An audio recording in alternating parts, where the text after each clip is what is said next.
Pasar Johar, Semarang, masih berdenyut sejak subuh. Bau sayur basah, terasi, dan asap rokok bercampur jadi satu. Di sudut paling ujung, dekat tiang besi yang catnya mengelupas, duduk seorang nenek berusia sekitar 65 tahun. Orang-orang memanggilnya Mbah Sari. Tubuhnya kecil, punggungnya sedikit membungkuk, tapi tangannya cekatan saat mengulek bumbu lotek di cobek batu yang sudah hitam dimakan usia. Setiap pagi, Mbah Sari datang sebelum matahari terbit. Ia menggelar tikar lusuh, menyusun kol, kangkung, tauge, dan tempe goreng sederhana. Harga loteknya murah, rasanya khas, pedasnya nendang, manisnya pas. Banyak kuli pasar dan pedagang kecil yang setia sarapan di lapaknya. Namun, pagi itu terasa berbeda. Bisik-bisik mulai terdengar. 6 orang bertubuh besar, dengan tatapan dingin dan tato kasar di lengan, terlihat mondar-mandir di area pasar. Mereka dikenal sebagai 6 Raja Preman Pasar Semarang, penguasa lapak, pengatur keamanan, dan penarik setoran. Tak ada pedagang yang berani menolak mereka. Mbah Sari tahu siapa mereka. Sudah bertahun-tahun ia memilih diam, menunduk, dan membayar sebisanya. Tapi belakangan, setoran naik. Terlalu tinggi untuk seorang penjual lotek tua yang hidup pas-pasan. Saat cobek berhenti beradu dengan ulekan, mata Mbah Sari menatap kosong ke depan. Ada sesuatu yang ia ingat, sesuatu dari masa lalu yang tak pernah ia ceritakan pada siapapun. Sebuah ajian terlarang, warisan kelam yang ia sumpah takkan dipakai lagi. Ajian Rawa Rontek. Konon, ajian itu mampu membangkitkan kekuatan kematian. Bukan sekadar ilmu kebal atau pukulan tenaga dalam, melainkan kekuatan yang menautkan hidup dan mati. Dulu, ajian itu pernah membuat namanya ditakuti, dan justru karena itu, ia memilih menghilang, menyamar jadi nenek penjual lotek. Langkah berat mendekat. Salah satu preman berhenti tepat di depan lapaknya. Senyum sinis terbit di wajahnya. "Bah, setoran hari ini double." "Perintah bos," katanya. Tangan Mbah Sari gemetar, tapi bukan karena takut. Ada amarah lama yang perlahan bangkit. Angin pasar seakan berhenti sesaat. Dalam hati, ia berbisik lirih. "Kalau ini memang waktuku, Rawa Rontek, bangkitlah sekali lagi." Dan tanpa ada yang menyadari, kisah berdarah di pasar Semarang pun mulai bergerak. Preman itu masih berdiri di depan Mbah Sari. Badannya besar, kaos hitam ketat, rantai dompet berkilat di pinggang. 5 rekannya menyebar, menutup jalan seolah pasar itu milik mereka sepenuhnya. Beberapa pedagang lain pura-pura sibuk, tapi telinga mereka tajam mendengar setiap kata. "Double, Mbah," ulangnya, nadanya lebih keras. "Kalau nggak sanggup, ya minggir. Banyak yang mau gantiin." Mbah Sari menunduk. Ia merogoh kaleng kecil bekas biskuit, menghitung uang receh dengan jari yang mulai keriput. Jumlahnya jelas tak cukup. Ia menghela napas panjang. Dagangan sepi," ucapnya pelan. "Bah cuma jual lotek, jangan dipersulit." Preman itu tertawa pendek, mengejek. "Semua di sini juga susah, Bah. Tapi aturan ya aturan." Tiba-tiba, kaleng receh itu ditendang hingga isinya berhamburan ke lantai. Koin-koin berdering memantul, membuat jantung para pedagang lain ikut bergetar. Beberapa orang terkejut, tapi tak satu pun berani menegur. Mbah Sari menatap uangnya di tanah. Tangannya mengepal. Ada kilatan aneh di matanya, bukan mata seorang nenek lemah, melainkan tatapan orang yang pernah melewati banyak kematian. Dalam benaknya, suara masa lalu kembali terdengar. Suara gurunya, puluhan tahun silam. "Rawa Rontek bukan untuk orang tamak.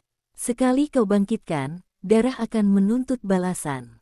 Ia bangkit perlahan dari duduknya. Tubuhnya masih tampak ringkih, tapi auranya berubah.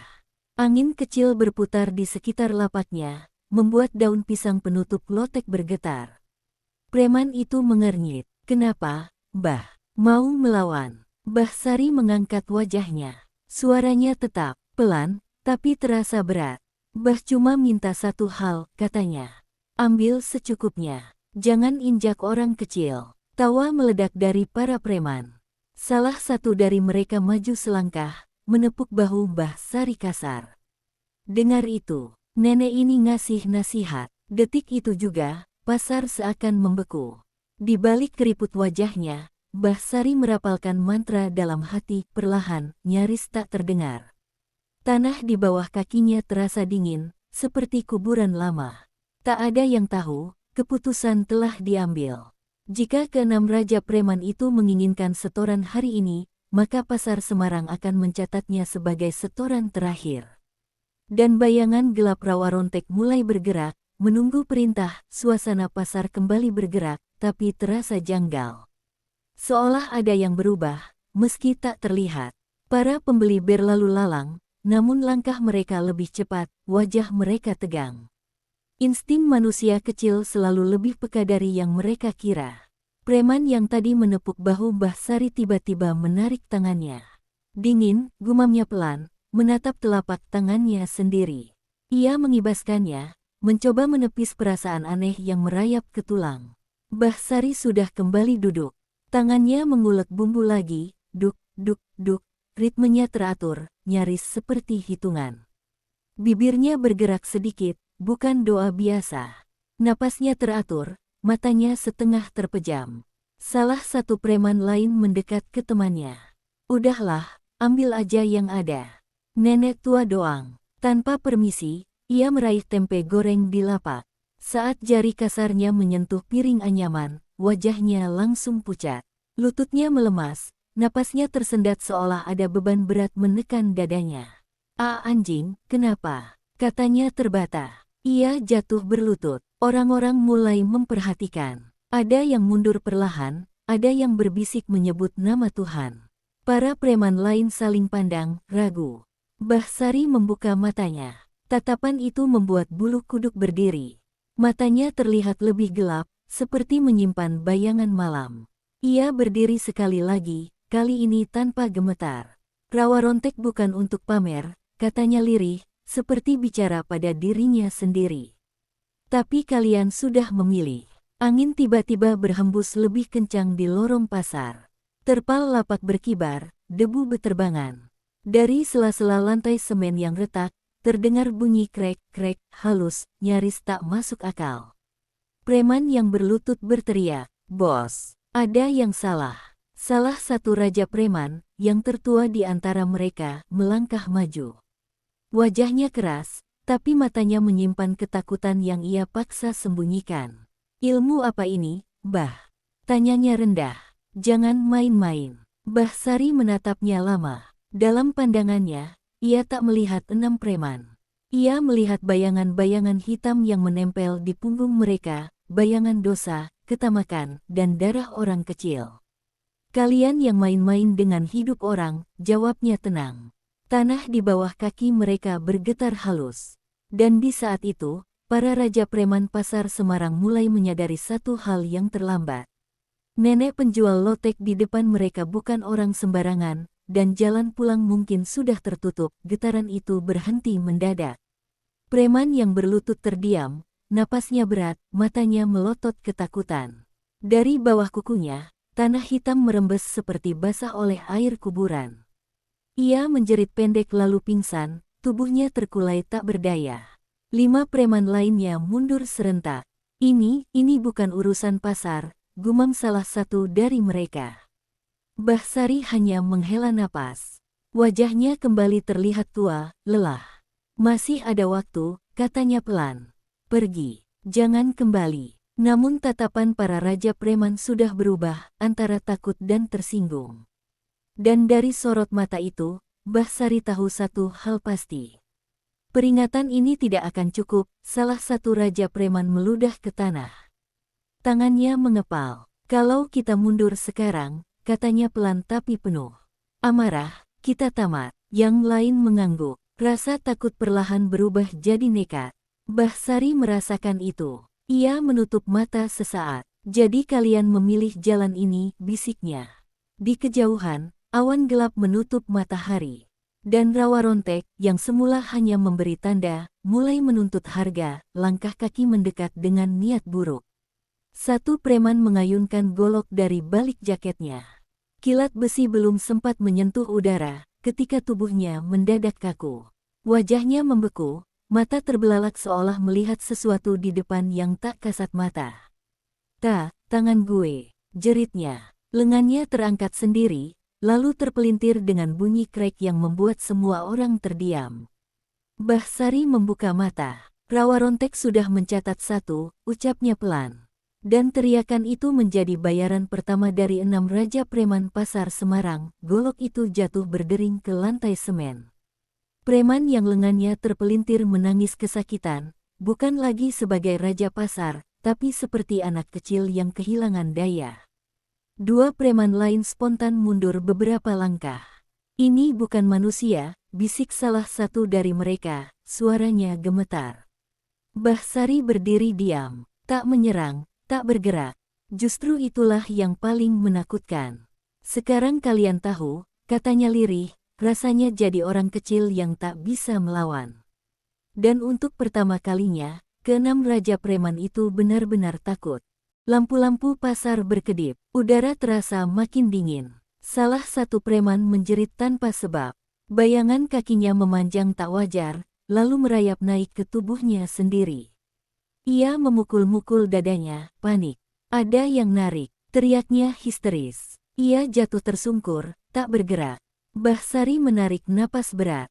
Rawa Rontek tidak pernah salah sasaran, katanya pelan. 2 telah ditandai. 4 lainnya tahu, ini baru permulaan. 4 preman yang tersisa saling pandang. Keangkuhan mereka runtuh, digantikan kepanikan. Cabut, sekarang, bisik salah satu. Mereka berbalik lari, namun langkah terasa berat, seolah lantai pasar menahan kaki.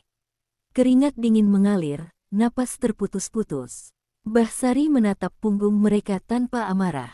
Rawa Rontek hanya mengejar yang berhutang, ucapnya lirih. Dan di udara yang sunyi, terdengar bunyi retak halus. Janji yang akan ditepati, salah satu preman tiba-tiba terhenti. Ia memegangi dadanya, napasnya tersendat seperti tercekik udara sendiri. Gue, nggak bisa jalan, katanya panik. Kakinya gemetar, lalu ia jatuh terduduk. Wajahnya pucat, matanya menatap kosong ke tanah pasar. Mbah Sari memalingkan wajah, suaranya hampir seperti doa. Yang ketiga sudah dipanggil, 3 tumbang, dan Rawa Rontek belum selesai menghitung tinggal 3 Raja Preman yang berdiri. Mereka tak lagi berteriak, tak lagi sok berani. Lutut gemetar, tangan dingin.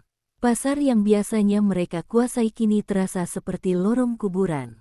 Mbah, kata salah satu dengan suara pecah, hentikan, kami salah. Mbah Sari menatap mereka lama. Matanya berkabut, bukan oleh amarah, melainkan kelelahan. Penyesalan yang datang terlambat, ujarnya pelan. Angin berhenti berhembus, dan ketiganya sadar. Yang tersisa justru menunggu giliran paling berat, salah satu dari 3 itu berlutut. Tangannya gemetar, kepalanya menghantam lantai pasar. Ampun, Mbah, ambil apa saja, jangan nyawa kami. Mbah Sari menggeleng pelan. Rawa Rontek tidak mengambil, katanya lirih. Ia hanya menagih. Suara langkah terdengar, duk-duk, padahal tak ada siapapun di belakang mereka. Wajah ketiganya pucat pasi. Mereka akhirnya mengerti. Yang dibayar bukan uang, tapi perbuatan. Malam mulai merayap ke pasar Semarang. Lampu-lampu kios yang remang semakin memperjelas bayangan-bayangan panjang di lorong-lorong pasar. 3 preman yang tersisa duduk berjongkok di tanah, wajah mereka pucat, napas tersengal-sengal. Keringat dingin membasahi kaos dan jaket mereka. Suara pasar sudah hampir hilang, hanya terdengar desah mereka dan bunyi langkah Mbah Sari yang pelan namun mantap. Mbah Sari menatap mereka dari jauh. Di matanya, terlihat kilatan yang tak biasa, seperti cahaya dari masa lalu yang menembus tubuhnya yang rentah. Dulu, puluhan tahun silam, ia bukanlah nenek penjual lotek yang lemah. Ia dikenal sebagai Rawa Rontek, seorang perempuan yang kekuatannya menakuti desa-desa dan kota kecil. Banyak yang menganggapnya legenda, tapi yang tahu kebenarannya hanya ia sendiri. Rasa bersalah dan penyesalan pernah menghantui hidupnya. Ia meninggalkan dunia gelap itu demi kesederhanaan, demi lotek yang sederhana di pasar yang ramai ini. Namun sekarang, ia sadar bahwa dunia lama itu tak pernah benar-benar meninggalkannya. Energi yang ia simpan, ilmu yang ia sembunyikan, kini bangkit kembali oleh kerakusan dan keserakahan keenam preman itu. Sambil menatap ketiga raja preman, Mbah Sari mengeluarkan suara lirih, hampir seperti bisikan. Dulu aku memberi kehidupan dan kematian. Sekarang kalian yang memilih jalan sendiri. Salah satu dari mereka gemetar hebat. Mbah, kenapa? Suaranya nyaris tak terdengar. Karena kalian tidak pernah menghormati orang kecil. Tidak pernah takut pada yang benar. Dunia ini bukan hanya milik kalian, jawab Mbah Sari. Suaranya tenang, tapi setiap kata menembus sampai ke tulang. Mereka, tiba-tiba, bayangan gelap muncul di belakang mereka, tak kasat mata bagi pedagang lain, tapi sangat nyata bagi para preman. Bayangan itu bergerak perlahan, mengikuti setiap gerakan mereka. Detak jantung mereka semakin cepat. Mata mereka membesar. Ini ajianmu, Mbah. Salah satu dari mereka terdengar gemetar. Mbah Sari menunduk. Matanya berkaca-kaca, bukan karena takut, tapi karena ia tahu bahwa jalan yang ia pilih sekarang tak bisa kembali. Setiap langkah rawa rontek yang diaktifkan memerlukan harga, bukan harga uang, tapi harga nyawa dan penyesalan. Dan malam itu, Pasar Semarang bukan lagi tempat jual beli biasa. Malam itu menjadi saksi bangkitnya rawa rontek yang legendaris. Para preman yang tersisa kini menghadapi pilihan terakhir, menyesal, atau menghadapi konsekuensi penuh dari ajian yang selama ini tersembunyi di balik tubuh nenek penjual lotek tua itu. Mbah Sari menatap mereka sekali lagi. Suara pasar mulai hilang, angin berputar di sekitar tikar loteknya, dan dari kegelapan, sesuatu bergerak, sesuatu yang dulu hanya ada dalam cerita takut orang Semarang. Malam itu, masa lalu dan masa kini bertemu, dan nasib keenam raja preman pasar Semarang sedang ditulis ulang oleh tangan nenek tua dengan ilmu yang bahkan kematian pun menghormatinya. Malam semakin pekat. Pasar Semarang sepi, hanya ada lampu remang-remang dan aroma lotek yang masih hangat. Tiga preman yang tersisa duduk terkulai di tanah, wajah mereka pucat pasi, tubuh gemetar. Mereka sudah menyadari, apa yang mereka hadapi bukan lagi manusia tua biasa, melainkan legenda yang hidup, rawa rontek itu sendiri. Mbah Sari berdiri tegak, tubuhnya kecil, tetapi aura yang terpancar darinya membuat udara di sekeliling terasa berat. Ia menutup mata sejenak, lalu membuka kembali dengan tatapan penuh tekad. Tanpa gerakan berlebihan, tangan keriputnya mulai merapal mantra yang dulu membuatnya ditakuti. Udara di sekitar pasar berdesir, lampu-lampu bergoyang, dan bayangan preman tampak memanjang, seperti ditarik oleh sesuatu yang tak kasat mata. Salah satu preman yang paling keras kepala mencoba melawan, mengayunkan goloknya.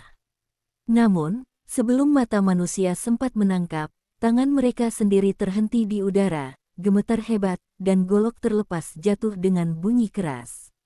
Panik melanda mereka. Kalian pikir bisa melawan kehidupan yang telah kalian sakiti. Suara Mbah Sari terdengar tenang, tetapi setiap kata menggetarkan hati ketiganya. Satu persatu, bayangan hitam muncul dari tanah, dinding pasar, dan sudut-sudut gelap membungkus para preman itu. Mereka berteriak, tapi suara mereka hilang seperti tertelan angin malam. Tubuh mereka membeku, wajah memucat, matanya menatap kosong. Mbah Sari hanya berdiri diam, seperti nenek tua biasa, tapi setiap gerakannya menimbulkan ketakutan yang nyata. Angin malam bertiup kencang, membawa aroma tanah basah dan rempah lotek. Dari dalam tatapan Mbah Sari, terlihat bahwa rawa rontek tidak hanya menghukum, ajian itu menagih keadilan. Semua dosa, keserakahan, dan kekejaman keenam raja preman itu terkumpul, dan malam itu dibayar lunas. Preman terakhir yang tersisa jatuh terduduk, tubuhnya bergetar hebat. Tolong, kami menyesal. Tangisnya pecah, tapi Mbah Sari hanya menunduk, pelan. Terlambat, katanya. Sekali ucap, bayangan gelap itu melingkupi seluruh tubuh preman itu.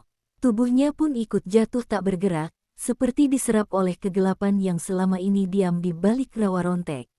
Pasar kini sunyi. Hanya terdengar suara Mbah Sari mengulek lotek, suara cobek yang khas, seakan tidak terjadi apa-apa. Pedagang lain yang menonton dari jauh berdiri membeku, takut mendekat, takut bertanya. Mbah Sari menatap lapaknya sendiri. Tubuhnya kembali terlihat lemah, punggung membungkuk, rambutnya memutih. Tetapi matanya menyimpan kilatan yang tak akan pernah bisa dilupakan siapapun yang menyaksikan malam itu. Ini pelajaran bagi yang serakah, bisiknya lirih, lebih pada dirinya sendiri daripada orang lain. Orang kecil pun punya dunia mereka sendiri. Jangan main-main dengan yang tak bisa kalian pahami. Dan malam itu, Pasar Semarang menyaksikan legenda hidup yang kembali menegakkan keadilan. Nenek tua penjual lotek itu, dengan ajian rawa rontek yang tersembunyi puluhan tahun, telah menulis ulang sejarah pasar, membuat keenam raja preman itu hilang dari catatan dunia fana, digantikan oleh kisah ketakutan yang akan diceritakan dari mulut ke mulut. Lotek dicobeknya tetap diaduk perlahan, hangat, sederhana, dan tidak pernah berubah, tapi aura yang mengelilinginya kini berbeda. Siapapun yang melihat, akan tahu, di balik nenek tua itu, ada kekuatan yang mampu mengubah hidup dan mati. Pasar Semarang malam itu kembali normal, tapi cerita rawa rontek tetap hidup. Dan bagi Mbah Sari, tugasnya selesai, sebagai nenek, sebagai penjual lotek, dan sebagai legenda yang menegakkan keadilan dengan cara paling menakutkan.